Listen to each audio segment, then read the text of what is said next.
দর্শক, এই মুহূর্তে প্রধান উপদেষ্টার বাসভবন যমুনার সামনে আছেন সিনিয়র রিপোর্টার মিরাজ হোসেন গাজী। সরাসরি কথা বলছি তার সঙ্গে। মিরাজ, উপদেষ্টা পরিষদের বৈঠকে কি আলোচনা হয়েছে? উপদেষ্টারা কিছু বলেছেন?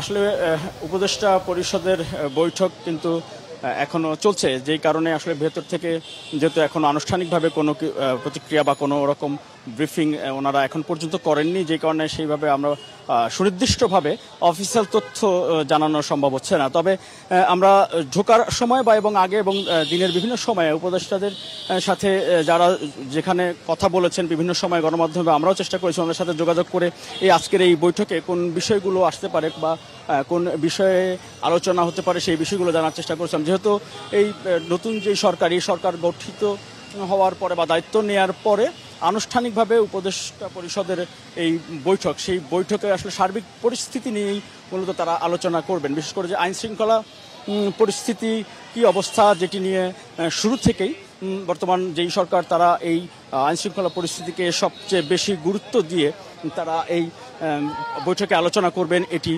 বলা হচ্ছে। বিশেষ করে বিভিন্ন জায়গাতে যেই রাজনৈতিক সহিংসতার ঘটনা ঘটছে, ক্ষমতাসীন যেই দলটি ছিল সেই দলের পতন বা সেই দলের পরিবর্তনের পরে বিভিন্ন জায়গায় রাজনৈতিক সহিংসতাগুলো যেন না হয় সেটির বিষয়ে তারা আসলে সার্বিকভাবে এই বৈঠকে আলোচনা করবেন এটি জানা গেছে। একই সাথে বিভিন্নভাবে যে অভিযোগগুলো উঠছে, সাম্প্রদায়িক যেই ঘটনাগুলোর প্রচার হচ্ছে বিদেশি বিভিন্ন সংবাদ মাধ্যমে, সেই ঘটনাগুলো কতটুকু সত্য বা আসলেই কোন কোন জায়গায় এই হামলার ঘটনা ঘটেছে এবং সেটি সাম্প্রদায়িক সহিংসতা নাকি রাজনৈতিক প্রতিহিংসার কারণে কোনো সংঘাত সহিংসতার ঘটনা, সেই বিষয়গুলো এখানে আলোচনা হবে বলে জানতে পেরেছে বা সেই বিষয়গুলো নিয়ে আলোচনা তারা করছেন যেটি জানা গেছে। তবে আনুষ্ঠানিক ব্রিফিংয়ে হয়তো আরও বিস্তারিত জানা যাবে এবং দিনভরই আজকে এখানে এই উপদেষ্টা পরিষদের বৈঠকের কারণে এখানে দিনভরই দেখেছি যে বিভিন্ন সংগঠন বা বিভিন্ন সংস্থার পক্ষ থেকে তারা নানা রকম দাবি দাওয়া নিয়ে